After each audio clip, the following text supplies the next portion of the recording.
Probably one of the best days ever was when I got to cancel his psychiatrist appointment. And I called her and I just said, listen, he doesn't have ADHD anymore. I haven't given him the Concerta. And I sent her pictures of his report cards and all of the wonderful comments. And she was like, really? What happened? And I said, well, we changed our diet. So John was always a real spirited child. I guess I really started to notice it when he started preschool, maybe like around the age of 4. He was just really loud. He went from like 0 to 10 in every emotion. We went into a psychiatrist's office one time and he destroyed the entire office. He pulled the sofa cushions off the sofa, threw them at the windows, broke Lego sets, was just completely and utterly out of control. He had no control over himself. My lowest low was when I picked John up from school, and it was, I think he was in the 4th grade. And this was a time where his teacher gave him this daily piece of paper, and it was every hour. She would give him a smiley face, a straight face, or a frowny face. But he brought home like all straight and frowny faces that day. I remember him giving me the paper, just being so upset. Like, why don't they like me? So I did take him into the pediatrician, and it was just like this paper sheet. It was so funny. It was like, do a checkbox here, have your teacher do a checkbox, and guess what? Your son is now a label. I saw a bunch of different doctors. Nobody really cared about my story. They just wanted to know, what's the problem and what can I prescribe? COVID came, and I decided to homeschool them all. And I have to say, it was really the best thing that I've ever done in my life. But one thing I really found was that the medication was essential. It was essential for teaching my children how, and they were all on meds. John had the biggest problems. But if we were to skip his Concerta for the day, we just would skip school because he just couldn't sit down and focus. He just couldn't do it.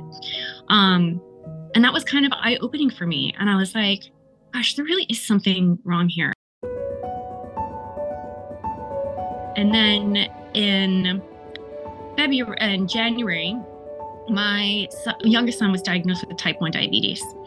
And as a family, we decided the best course for him with the best outcome for normal blood sugars was to all go sugar-free. Basically, it's called low carb, but it's sugar-free, and we all together made a pact that we were going to do it, and to support him. And so we cut out wheat, all grains, rice, potatoes, corn, and all sugar, including all the 100 names that sugar is called, because there are a lot of names for sugar. So my goal was to get Will's blood sugars manageable. And what I ended up noticing is everybody's behavior got better. Everybody calmed down. And it had the biggest impact on my oldest kid. And one day, summer came and we decided to just stop the Concerta. He just didn't really need it anymore. And it was messing with his sleep and messing with his appetite. And he didn't need it for baseball. Nobody was saying anything. Summer went by. We enrolled him back in school, and we never gave him the Concerta. And instead of every year I would get that call like 2 weeks into school from the teacher, I always knew what it was about. You know, it was going to be, John's disruptive. He doesn't have any personal space. He's always, walking around the classroom. He's having trouble with peer, all the same stuff that I got every year. And the call never came. It never came. And I got his first report. This was my highest high. I got his report card. And it was all A's, but it wasn't just the A's. The comments, they were all so lovely. It was, John's organized. He gets along well with others. We love having him in the classroom. He stays focused. It's just a pleasure to have around. And it was like, oh my God, what happened? I mean, this thing that I thought would never change. And I felt like, oh, everybody says they just adapt to the ADHD and it's going to end up helping them, in the future. And he's just going to be this kid that always, is going. But he doesn't have to be.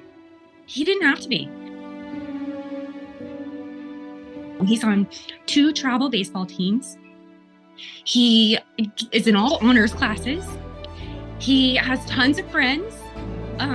Talking with him is like so different. It's like it's just a level-headed, good child that has nice conversations and cares about others and is compassionate and thinks before he speaks. I'm so glad we were able to go through the hard to get to the good. So rewarding. And I'm telling you, the person who's most proud of him is himself. Like, he sees it, he gets it, he feels it, and he knows it. And I think it's really empowered him to be just a great person.